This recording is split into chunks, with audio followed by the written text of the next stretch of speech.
देशांमध्ये सुरू असलेल्या युद्धाचा फटका जागतिक पातळीवर बसू लागलेला आहे।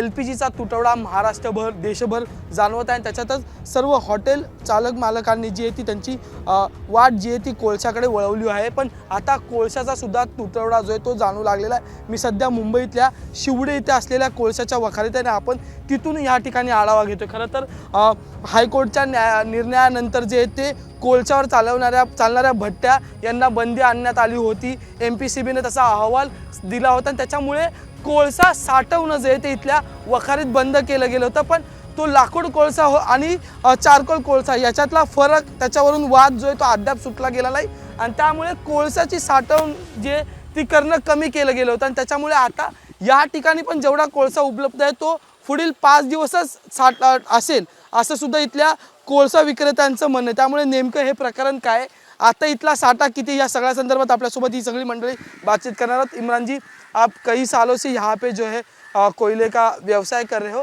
आप कितना तादाद में है और कितना दिन चल सकता है? अभी यहाँ पे कोयले का स्टॉक तो है नहीं, पहली बात तो उतना 2-5 दिन के लिए होगा तो होगा, क्योंकि ये गवर्नमेंट MPCB जो है पॉल्यूशन कंट्रोल बोर्ड, ये कोयला बंद करवा रही थी, तो इसलिए हम लोग स्टॉक रखे नहीं। तो अभी मेरे पास 2 से 5 दिन का स्टॉक रहेगा, पूरे बाजार की बता रहा हूँ मैं, शिवड़ी कोयला बंदर की। तो अभी हम लोग को होटल वालों के भी इतना रिक्वायर्ड आ रहा था कि हम लोग पूरा नहीं कर पा रहे हैं, खाली MPCB वालों की वजह से। हाँ, पोल्यूशन की वजह से हम लोग स्टॉक नहीं रखे, तो अभी हम पूरा नहीं कर पा रहे हैं। और सोचो आज जब ये कोयला आज एंड यूज़र जो जला रहा आज कोयला, ये कोयला नहीं होता तो फिर सोचो होटल कितने बंद हो जाती। कि आज 50% मजदूर सिर्फ होटल पे ही डिपेंड है, उधर ही खाना खाते हैं। कोयला नहीं होता तो क्या होता फिर? यही बात है कि अब जो है सारे होटल जो है कोयले की भट्टियाँ जला के उस पे चूल्हा जला के जो है खाना बनाना शुरू कर दिए। हमने भी मुंबई में बहुत जगह पे देखा है। किस तरह से डिमांड की जा रही है और क्या कहना चाहेंगे फिर अब आप? डिमांड तो बहुत ज़्यादा है और कहने का मतलब ये है कि इसको कोई पूरा ही नहीं कर पाएगा। ये जो माहौल चल रहा है, पहली चीज़ तो ये है कि इसमें सबसे ज़्यादा सिस्टम फेलियर है, क्योंकि कोर्ट ने 9 जनवरी 2025 को एक ऑर्डर पास किया था। उसमें बोला था वुड और कोल को बैन किया है। और कोल मतलब पत्थर का कोयला। BMC MPCB ने क्या किया, होटलों को नोटिस जारी किया कि कोल को बैन करो, वुड को बैन करो। उनको ये डिफरेंट नहीं फ़र्क पता चला कि पत्थर का कोयला एक अलग चीज़ है, लकड़ी का कोयला एक अलग चीज़ है। इसमें पॉल्यूशन होता नहीं है लकड़ी के कोयले में। और लकड़ी का कोयला उसी बेस पे जब होटल में नोटिसें जाने लगी तो होटल वाले तंदूर बंद करने लगे तो यहाँ पे कोयला जाना बंद हो गया हमारा, और उसी हिसाब से स्टॉक यहाँ पे कम रह गया। अब वो पूरा सिस्टम ही पूरी तरह से, वो जो चैन है वो ही फेल हो गया है, और उसको कोई कहाँ से इतना जल्दी पूरा कर पाएगा। तो अब हम तो अपनी पूरी कोशिश कर रहे हैं कि किसी को तकलीफ़ ना हो, जितना हो सकता है उतना कर रहे हैं। बाकी तो अब तो सब ऊपर वाले के भरोसे है। अभी दिन में कितने लोग यहाँ पे कोयला लेने आ रहे हैं और कैसे डीलिंग चल रहा है यह सब? अभी हमारे छोटे छोटे सप्लाइज खड़े हैं यहाँ के, अलग अलग सिटी से, मतलब अलग अलग एरिया से।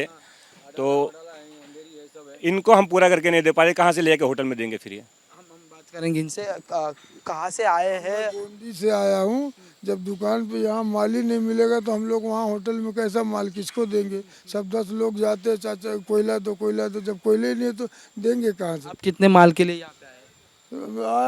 आता मिलता है, टेम्पू लेके जाते 40-50 गोनी, लेकिन 4 रोज से भटक के जा रहा हूँ, माल ही नहीं मिल रहा है। सब वो भी बोलते हैं अभी मिल जाएगा, कल मिल जाएगा, परसों मिल जाएगा। वो भी दुकानदार है, ये भी दुकानदार है, ये आधा से ज़्यादा दुकानदार है। आज छुट्टी वाला दिन है, फिर भी कोयले के लिए बैठे कि कल का धंधा नहीं बंद हो जाए। कितने लोग भूखा मरेंगे, खाने नहीं खा पाएंगे। अनेक दुकानदार है।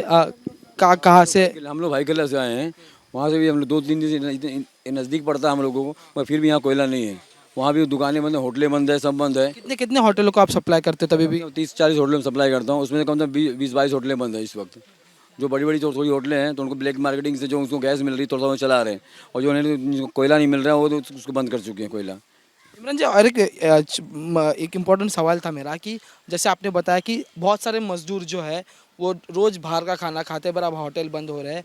किस तरह से देखते हैं आपके पास यहाँ पे कितने मजदूर काम करते हैं और अब उनका कैसा खाने का चल रहा है? यहाँ पे 100 लेबर तक होंगे मेरे हिसाब से पूरे बाजार में। तो ये तो कोयले पे ही डिपेंड है, पहले से कोयले बनाते थे, आज भी कोयले पे बनाते हैं, तो उनका खाना कोयले पे ही चलता है। अब सरकार से आपकी क्या विनती रहेगी, कैसा कर, क्योंकि आपका कोयले का एक तो मुद्दा जो है वो कोर्ट में है, पर अब पूरा होटल इंडस्ट्री जो है वो कोयले पे आने का प्रयास कर रही है। मैं तो सरकार से तो ये बोलना चाहूँगा कि भाई ये पोल्यूशन का मामला, पहली बात तो इसमें है नहीं पोल्यूशन कुछ भी चारकोल में, ये और इसको भाई ग्रीन फ्यूल में हमको डाल देवे ये चारकोल जो है, क्योंकि कभी ना कभी लास्ट मोमेंट देखो आज हमारा कोयला ही काम आया होटल वालों के लिए, तो इसको तो पोल्यूशन से निकाल के बाहर रख देना चाहिए। हमारे चलने दिन आज स्टॉक रहेगा, हम लोग के पास स्टॉक रखेंगे तो कल हम किसी के भी लिए हेल्प कर सकते हैं। नफ़ा नुकसान वो अलग चीज़ है, सबकी ज़रूरत पूरा हो जाए सबसे बड़ी बात वो है।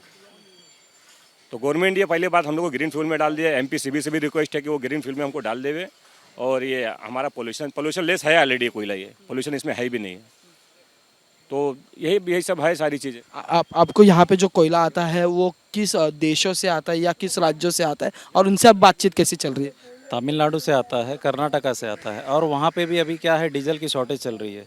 तो डीजल की शॉर्टेज की वजह से गाड़ियाँ जो हैं वो जो 3 दिन में आती थी उसको 6 दिन या 7 दिन, जिस हिसाब से उनको डीजल मिल रहा है उस हिसाब से आ रहे हैं, और उसी के हिसाब से फिर यहाँ पे सिस्टम फेल हो रहा है। हमारा भी क्या कर सकते हैं उसके लिए, डीजल तो अब हम जनरेट नहीं कर सकते, तो तकलीफें उसी की बेस पे बनते जा रही हैं।